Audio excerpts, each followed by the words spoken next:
Hello everyone, and welcome to an epic chess battle analysis. Today, we are diving into the final game of the Freestyle Chess Grand Slam Weissenhaus, where two titans of the chess world faced off in a high-stakes showdown.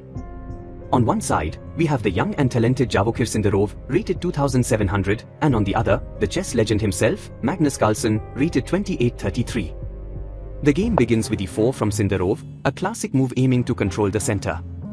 Carlsen responds symmetrically with e5. Both players develop their knights with nf3 and nf6, showing a solid and traditional approach despite the randomized setup. Sindarov then plays a somewhat unusual move, possibly aiming to control the b5 square or prepare for a queenside expansion. Carlsen counters with c6, reinforcing the d5 square and preparing to challenge white's center. Sindarov continues with b4, pushing aggressively on the queen side. Carlsen responds with qc7, connecting his queen to the center and preparing to castle. Sindarov's qb3 places the queen on the diagonal, eyeing the b7 pawn and increasing pressure. Carlsen develops his knight to ng6, aiming to reposition it for a more active role. Sindarov plays rb1, preparing to support the b4 pawn and potentially open the b file. Carlsen strikes in the center with d5, challenging white's e4 pawn and opening lines for his pieces. After ng3, Carlsen castles queenside, a bold move that signals his intention to attack on the king side. Sindarov develops his bishop with bd3, but Carlsen immediately challenges the center with dxe4, opening the position. Sindarov recaptures with nxe4, and Carlsen plays nf4, attacking the bishop on d3 and increasing his piece activity.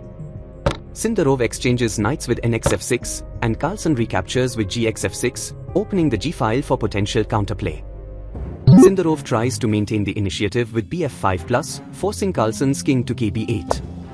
Sindarov then plays g3, pushing the knight back, but Carlsen repositions it with nd5, keeping the pressure on white's position. Sindarov castles, but Carlsen strikes with nxb4, winning a pawn and increasing his material advantage. Sindarov tries to counter with d4, opening the center, but Carlsen responds with c5, further complicating the position. After dxe5, Carlsen plays b6, solidifying his position and preparing to activate his pieces. Sindarov develops his rook with rfd1, but Carlsen's qc6 puts more pressure on white's position.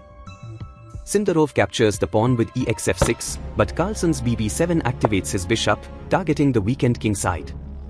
Sindarov tries to reposition his bishop with bg4, but Carlsen pushes c4, gaining space and limiting white's options. Sindarov's qc3 aims to stabilize the position, but Carlsen's a5 secures his queenside and prepares to activate his rook. Sindarov exchanges rooks with rxd8+, but Carlsen recaptures with rxd8, maintaining control. Sindarov tries to create counterplay with qe5+, but Carlsen's ka7 keeps the king safe. Sindarov's qf5 aims to attack, but Carlsen's bc5 puts pressure on white's position. Sindarov plays bc3, but Carlsen's nxc2 wins another pawn and increases his material advantage. Sindarov tries to defend with rc1, but Carlsen's ne3 is a devastating move, forking the queen and rook. Sindarov is forced to capture with fxe3, but Carlsen's bxe3+ delivers a crushing blow, winning material and sealing the game. Sindarov tries to resist with kg2, but Carlsen's bxc1 wins the exchange and leaves white in a hopeless position. Sindarov's kh3 attempts to escape, but Carlsen's rd3 dominates the position. Finally, after bd4, Carlsen's qd5 forces resignation, as white has no way to stop the incoming threats. A masterful performance by Magnus Carlsen.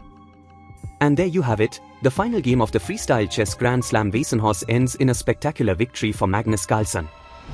Sindarov fought bravely, but Carlsen's precision, tactical brilliance, and relentless pressure proved too much to handle. This game is a testament to Carlsen's dominance, even in the unpredictable world of chess 960.